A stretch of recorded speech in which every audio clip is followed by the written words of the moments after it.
Hello and welcome to the Big Tree podcast with Adarsh and Adam. In this podcast, me and Adam take you through all things cricket. Today, we are going to talk about the first week of the Champions Trophy, which has just happened. And first of all, I'd like to pat ourselves on our backs, because we have got most of our predictions right. And first of all, let's get into the India-Pakistan game, which has just happened, and for which the entire tournament takes place. So, um, my initial thoughts on it are that Virat Kohli has scored a century, and what else do we need for a good weekend? So you can go on with your thoughts then. Well, yeah, I mean, it was a bit predictable in the end. We both said India would win in a quite straightforward manner, despite all the hype. It's one of those games that's a very big match, got very big viewing figures, but there is a bit of a gap in quality, I think, between the two sides. Um, when when Pakistan recovered and they were just two down, they were looking quite good. I mean, they're a bit slow, but look like they might get 280 plus. When they lost those wickets, they were like 150 for five. I just thought the game was up really, and I don't think they were ever going to defend 241. To me, the main problem with them had been the fact that around that 25 to 35, 40 over mark, where Rizwan Yeah, and who was it? Saud, Shakil, and Rizwan were batting yeah, together, and they were yeah, there for what 50, 60 balls then. And they still yeah, decided not to hit anything. They just still decided to yeah, knock it around for twos and threes, which just does not yeah. make any sense because they Yeah. had a proper platform to go through. And if in that place they'd have accelerated, then you'd have seen you'd be looking at somewhere near 300 or 280, and I think 280 would have Mm. made this game really really interesting, because Yeah. that wouldn't have given India the cushion there. Yeah, for me it just has to be that, because and it's quite counterintuitive, because Rizwan generally plays in a way that is taking singles and taking doubles all the time, whereas Mm. he didn't play like that this time around. On India's No. bowling, what did you make of Hardik Pandya's bowling? Because I thought like he's been a good surprise with how he's bowled this time around, and Shami looked a bit lackluster this game. Yeah, he had that funny first over, didn't he? Where he bowled a number of wides. Yeah, Um, but yeah, he's usually much better. It was funny that Pandya bowled actually almost 10 overs today, didn't he? Didn't really expect that. yeah, no Since one since did. his injury, Six no, overs on yeah, the I thought trot. maybe yeah, and I thought it'd be like 3 or 4 overs. But yeah, it was really good. Got some crucial wickets and interesting send-offs as well to the Pakistan batsmen. He got one back, or did he? No, Shubman Gill got one back from who was it? Abrar Ahmed. Yeah, Yeah, yeah. Yeah, that was interesting. But yeah, that's great news for India to get him back bowling as an all rounder, as opposed to just like a batter that bowls a bit. That makes a difference. India just looked too strong for them, really, didn't they? yeah. And what do you make of Pakistan's team combination? Because it does not make any sense to me why Mm, they'd not have one more spinner in their side. They just are playing three seamers for the sake of it. You do not need mm, one of them. I'd mm, Haris Rauf looked completely listless throughout this game. You'd rather play someone like I don't know what is that guy's name? Nauman Ali. You'd play him in this game than play Haris Rauf. And Tayyab Tahir, I mean, they've picked him from an emerging tournament which they played against India, and he's what 23, mm. and he played an 18-year-old tournament, and he Yeah. does not look like international standard to me. He would not get into a Mumbai side or a I don't know, Surrey side in county cricket. No, no. There is a gap, and I think it's unfortunate them about actually Ralph. He looked so good 3 years ago, but doesn't look the Kohli same broke now. him You could 2022. who broke him? Kohli broke him 2022. Yeah, maybe that's it. And even Shaheen isn't as good as he was either, which is a bit of a That shame. It's not chopper like to they're Rohit, though. I mean, yeah, that was a really good delivery. But uh, yeah, I don't. It just looks like there's a big gap. They talk about tiers in Test cricket, but this tournament, you think these are meant to be the best 8 sides in the world, and really only 4 of them are any good. I think. Do you? I think obviously Bangladesh and Afghanistan are very limited. England and Pakistan are very limited, and it's just really New Zealand, South Africa, who don't tend to win these tournaments but are good, and India and Australia. It's not. I don't think it's a good advert for the strength of cricket worldwide. Really. yeah, but I think if you'd have someone like, I would rather. the Netherlands play this tournament than Bangladesh. Mm, I'm being completely mm, honest because I see a path of growth for Netherlands, but I see mm. nothing for Bangladesh, honestly. Yeah. No, I think so. Also, I would have rather seen Sri Lanka actually as well. Yeah, true, true. I saw a tweet on recently where they said this is the first time a host country is going back to their home after getting knocked out of the tournament. Yeah, that's quite funny. Yeah. Are they the first hosts to get knocked out in the group stages? I know they're not technically out yet, but they will be. Uh, Let me think. Yeah, I'm trying to 2007, think. 2007 or West Indies maybe. Maybe I'm trying to think. The ODI World Cup 2007 West Indies. Oh yeah, the ODI World Cup. Yeah, but of the Champions trophies, I'm trying to think. Yeah, there may Um, be many. I just can't recall yeah, them on the top of my head. it's not good really, is it, when that happens to the hosts? Yeah, I mean Pakistan put in what? Do you remember that domestic tournament where they before the England Test series, which they like No, spent two remember million that. dollars over their entire broadcast money, all that, and it was like the most hyped thing for Pakistan, and they've just been knocked out of the tournament in pretty. They spent all this money on mentors as well. Yeah, yeah. You know, It mentors. feels like a melt coming down of all kinds for Pakistan at this moment. Anyways, now on to India's innings, second innings. Mm, Shubman Gill got a absolute peach of a ball from Abrar Ahmed, and he mm, was looking $1 million till then. We'll come on to mm, his Bangladesh knock later, but he looked really good here as well. And mm. Shreyas Iyer as well. I think much of the conversation will be about Virat Kohli, but Shreyas Iyer played a really good hand. Yeah, he did. They, I did. I don't think there was ever a stage where I thought they would lose. Really, They were in they cruise would have had to. control. Yeah. Yeah, I think Pakistan would have had to got another two wickets after they got a Rohit for it to be kind of interesting on a knife edge. But the new Indian batters weren't troubled. They they kind of changed the order a bit at the end, didn't they? When the game was won, and that was interesting. But India, right? yeah, at the end Yeah, with that Hardik and so that struck up a few nerves. We were thinking, why are they sending in Hardik Pandya? Like we need Virat yeah. century. Why are they sending him in? And he started smacking him. It was a bit weird to see, but yeah. Now on to the elephant in the room, Virat century. What did you make of that? Yeah. I mean, Oh, let's that's impressive. just to set it up for you. I obviously like him, which has been very apparent Mm, throughout this podcast. But mm, I would like to get this down. As much as this was a pressure game and all that, mm, I'm being honest to myself. This isn't the best century that Virat has hit. Not even, mm. not would not say it's even close to that. No, there were some nice shots though, Yeah, and it's a pressure game. It's a game, the most watched game in the tournament, and it's put his rivals out. So it's important from that perspective. Also, a number of landmarks, hasn't he? Is he the fastest player to 14,000 yep, ODI? yep. I think 51 who's centuries. ahead of him in terms of ODI runs now? Is it just Sachin, or is What? there anyone else? Huh? Is Sachin the only one ahead of him on Yeah, kind of ODI runs? yeah, yeah. Yeah, see, that's impressive. Sachin Yeah, is around one 18,463 games, and Virat is 14,000 in 299 games. So mm, 177 games for 4,000 runs. mm, yeah, that's impressive. I mean, yeah, good innings, and there was he's obviously not at his peak anymore, but the fact he can still get hundreds proves he's not finished yet. In a way, some people were kind of suggesting before. He got the 100 in Australia as well, the first test. I know he didn't get any after that, and he's got 100 here. So he's not ready to be kind of put out to retirement yet, I don't think.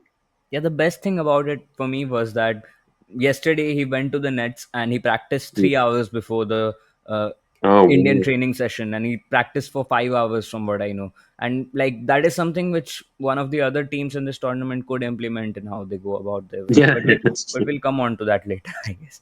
Uh, But there was there was a thought going around that he was being troubled a lot by leg spinners, wasn't there? He yeah, got out in a lot to Rashid in the ODI series before this, and he got out against Bangladesh, I think, to a leg spinner as well, didn't he? From to be memory. fair to that person, he Um, wasn't.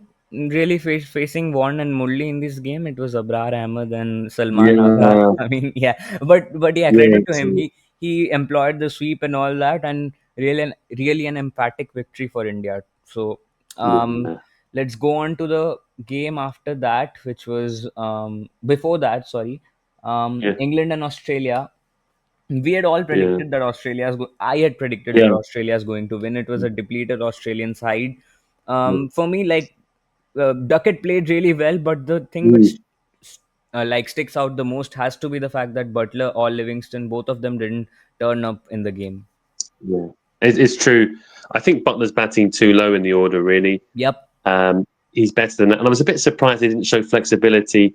And once Root got out, Root had eaten up a lot of balls. He wasn't even going at 100 strike rate, was he? I think he went at 90. 87. Once he got out, I would have brought in Butler ahead of Brook, but they didn't do that. Then he came in a bit late, and I think he got out to Maxwell, was it for 20 or something?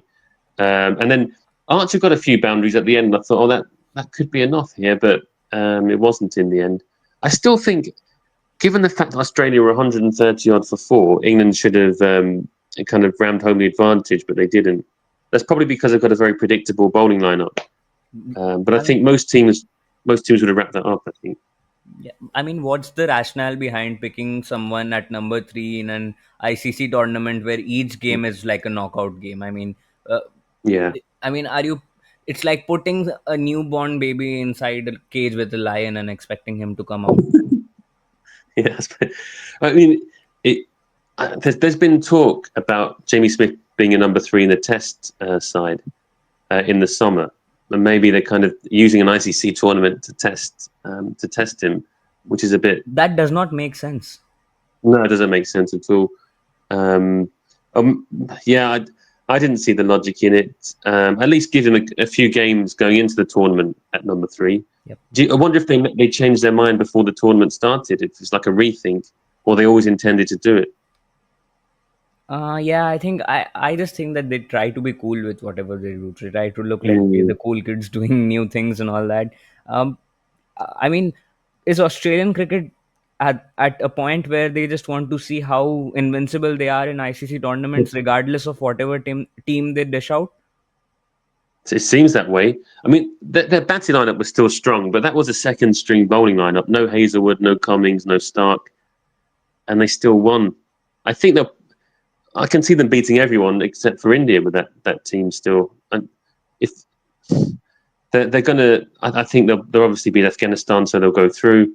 Even if they lose to South Africa in the group, and then they might play New Zealand in the semi and beat them because they normally beat New Zealand, and then they'll be more tested by India in the final. But I think they'll definitely make the final anyway.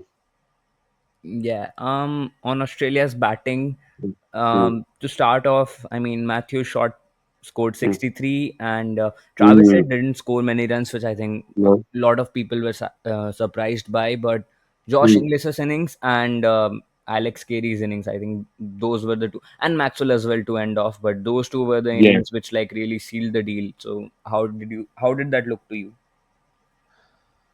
yeah. I mean, the problem is when the fifth wicket partnership started, there didn't seem to be any pressure from England on them, and they got going straight away. And England just couldn't stop them. They couldn't stop them scoring so freely. It's really frustrating that English is actually English. He's born in England, parents are English, Yeah, and lived in England until he was 15, and then he moved to Australia, which is a bit annoying. We could have kind of stolen him really back, but we didn't. I mean the Carey entire played well. Australian team is like that, isn't it? I mean, present Englishmen. Yeah, and Steve Smith's I think mum's from England as well. I mean, the entire Um, country is just prisoners from oh yeah, England in the 19th yeah, century. that's true. Yeah, yeah, from that point of view, yeah, yeah. But I think yeah, that was disappointing. I think England's attack was exposed. I think it's a very one-dimensional attack. That the seam attack is one-dimensional. They've got a good spinner in Rashid, and then the fifth bowler is a mixture of Livingston and Root, which is amazing. But there's an obsession I think McCollum has. He's got this type of bowler. I think that in his head is a bowler. It has to be someone who hits the pitch hard and bowls bounces over people's heads. He doesn't like swing bowlers or he would never have like Nathan Ellis in his side. I think Yeah. someone like that. He just doesn't count them as bowlers. I don't know what it is. It must be some kind of thing he I has don't in his even think mind. he'd have Marco Jansen if he were short. No, no, yeah. Um, it's a funny one. And he was the guy who got Anderson to retire as well because he wasn't bowling 90-mile-per-hour bouncers. He's just got a thing about. He's very kind of. I think he's a superficial guy in a sense. He likes boundaries. He likes bouncers. He's like a guy with a big red sports car, and like a supermodel girlfriend or something. I think that's his kind of mentality with cricket. It's a funny one. He's very kind of one dimensional in his thinking. I think. And you know what? I actually think that Ben Stokes isn't actually that one dimensional. In the No. test side, he's the one I think who keeps them in check and makes them do the practice sessions and all that. Yeah. McCullum might be Yeah. the cool uncle who lets them do everything, but I Yeah. think Stokes' influence had a bigger impact on the test side than McCullum. Yeah. Yeah. I think so. Um, it seems I don't know how much help McCollum is giving Butler. I think that an issue is he doesn't really. I don't think McCollum gives any tactical insight um, or kind of strategy or even like a kind of a coaching to players at all. Even though he was a good player himself, and I think he gives like vibes and slogans, and it doesn't help players really who are struggling or I don't know even I think someone like I don't know, like a Gary Kirsten would help Butler more than McConnum. I don't think McConnum is True. providing any kind of insight or help. I agree. What do you make of Jofra Archer? Because in Mm. 2019 he was legitimately compared to just Bumrah, and he was like Mm. the world's first or second bowler at that point, and it felt like he was at the top of the world. And England is still, to me, England is still banking Mm. on that nostalgia of 6 years Mm. back and trying to Mm. relive whatever he was. But to be Mm. honest, he does not look a shadow of the bowler he was back then. Yeah, you're right. He's not the same player at all. Um, he's still okay, but he's not the same player. He's 30 in a few weeks as well, He and they was keep giving lethal him. back then. I mean, Yeah, he was, and uh, they just whoever was managing him didn't take into account the fact he'd only ever really played T20 cricket. And then they brought him in and paid him on all these tests, made him bowl loads of overs, and his body just couldn't take it. And they didn't, I don't think they managed him well, but kind of we are where we are. And now the Jofra Archer we have now isn't the same player. He's not as deadly. He looked a bit one dimensional as well, even though he's got more variations than Wood. He wasn't very scary. He also dropped a catch. Um, yeah, so he's not the same player. I don't know why they're hoping he plays in Australia in the Test series. I don't know if he'd do much really there because uh, can he bowl for like 15 to 20 overs a day? Probably not. Um, they might have. They keep giving him years, multi-year, multi-format contracts, and I don't know if it's probably worth it if you did like a cost benefit analysis. they could have just treated him like Hardik Pandya, right? Like how India treated Hardik Pandya. Like remove him Mm. from tests altogether in 2019 Yeah, itself and just make yeah, him your white ball player, and yeah, that has worked out great for them in my opinion. But I yeah, mean, I guess we can't change time. So we've got Afghanistan versus South Africa now. I predicted yeah, Afghanistan to win this game, but obviously, like I said, it had to be on the bank of on the bank of Afghanistan batting first, but they didn't. yeah, And yeah. Didn't come in the second innings. So yeah, Yeah, I think. But we all said for Afghanistan to win a game in this group, they have to bat first, and their openers have to get runs, yep. and that's it. And that doesn't happen, then they've got a very small chance. I think even England will beat them when they play them. It's just I think that I think T20 is their best format. They're decent at 50 over, but they're still limited. And I think that South African side's too strong for them. Yeah, I mean, So I wasn't surprised. for them to win games, it has to be Gurbaz who has to play innings like Yeah, Josh Inglis all the time. yeah, yeah.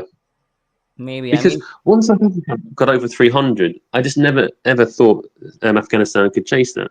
yeah, I mean, it just looks like a bridge too far for them. Mm. Maximum they could chase in a game for me has to be like 250, 260. And yeah. Yeah, yeah. No, I agree with you there. Okay, so But, not much to look into this game either. Let's get on to the second game then, which was Bangladesh versus India. Um, it started off looking like it would be like a capitulation by Bangladesh, and then Tawhid Hridoy and Zakir Ali brought it Mm. back. First of all, what do you make of all the drops in the game and the performances of the Bangladeshi batters? Yeah, it was the drop that stopped the hat trick was disappointing, wasn't it? That would have been good to see a hat trick there, Yeah, but I think that to be fair to Bangladesh, I never thought they had a chance, but they did well to recover from what was it, 30 for 5 basically, and 2 for 2. So they did well to recover. It was a good 100 as well, but I never thought they'd defend that. There were some kind of sticky moments, but I always thought India were almost like playing within themselves, and that they could always turn it up if they wanted to. And I couldn't see Bangladesh winning that game, and probably India would get stronger as the tournament went on. I So credit to Bangladesh for that kind of rescue, but I think the damage was already done, and they weren't going to win. What about you?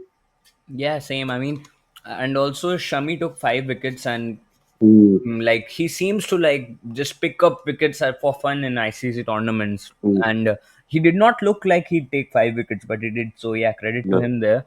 And also like Yeah. in this game as well with Pakistan and the game against Bangladesh, India picked Mm, Harshit Rana over Arshdeep Singh. So what did you make of that? mm, Because I would have played Arshdeep Singh. There has to be some sort of favoritism between Gambhir and mm. Harshit Rana. It's interesting. Is it just because of the pace? Do you think is that the reason? Is this quicker? No, he used Is to it? Is it? play. He used to be with Gambhir in KKR, so I think that has a You part think to it's it. for that reason? It's not anything to do with pace or anything. Uh, I don't see why you'd play Harshit because Arshdeep Singh is like the highest wicket taker for India in Mm, T20s, and he's a mm, proven performer. yeah. And I mean, you're just fast tracking him into international cricket like this. Do you remember Mukesh Kumar? Have you ever seen that guy bowl? Yeah. I remember. I don't. Yeah, I do remember him. Just no one knew what he was, and he Yeah. was a mediocre bowler to say the Yeah. best. And Rahul Dravid played him at everything. He played him against South Africa in the Test series, and Mm, it just mm, seems some coaches have obsessions with certain players, and Gambhir mm, has that kind of obsession with Harshit Rana. Anyways, on to the second innings. I just can't speak enough about Shubman Gill because he's eye mm. candy to me. He's the definition of languid. Yeah, he's an exceptional player. Yeah. Him and I wasn't playing, but him and Jaswell are two players that would be stars for the next decade, aren't they? So that yeah, I wasn't surprised at all, and he'll probably get another one in this tournament somewhere along the line, whether it's against New Zealand or in the semi or the finals. He's an excellent player. Yeah, true. Uh, so the first game now, Pakistan versus New Mm, Zealand. Well, again, this is another one which I predicted wrong, and mm, Williams scored a century, Latham scored a mm, century, but mm, Pakistan in the second innings again, like the Babar Azam's innings to me had was torture. It was like what mm, it have been watching Sunil Gavaskar bat in 1987 against England in the semi-final. He just looked like he wasn't going anywhere. And the power play, they scored what 22 out of 10 overs, losing 1 wicket. That's not a yeah. way to play an ODI. Not nowadays. Maybe in like the 70s or something. Yeah, But boycott it's would be sad, really, like because ashamed. yeah, but he just hasn't been the same player for a number of years now, has he? Unfortunately, because he was a really exceptional player. Yeah, true. But I watched him against West Indies in that Test series. Wasn't very good there. Again in this tournament, he's got out. I think twenties. Was it 20 he got out for today? Yeah, Um, 20, and then 23. yeah, I think. Do you think it's a confidence thing because he's a guy who can score quickly? So for him to get so slow, was that confident? Is he worried about because he was dropped from the Test side against England?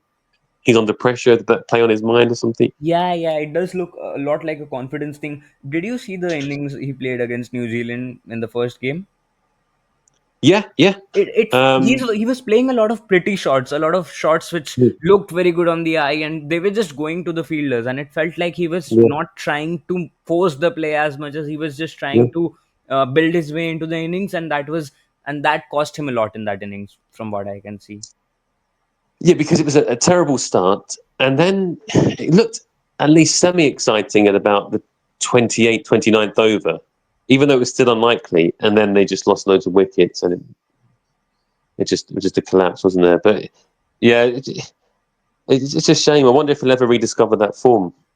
Yeah, yeah. I mean, it's a shame for international cricket. International cricket, you're right, because you want a star from Pakistan in international cricket, and the decision to send in Fakhar Zaman at number three also didn't make any kind of sense to me, because Yeah, you with Babar you'd rather have someone who can run fast so that Babar can at least keep on his innings going, yeah, and you put in Fakhar who couldn't even score anything. You'd rather send in someone like Rizwan at that point of time, and then yeah, keep Fakhar yeah, Zaman for the end, maybe when you have to slog. So it didn't make sense, and then he also got ruled out of the tournament.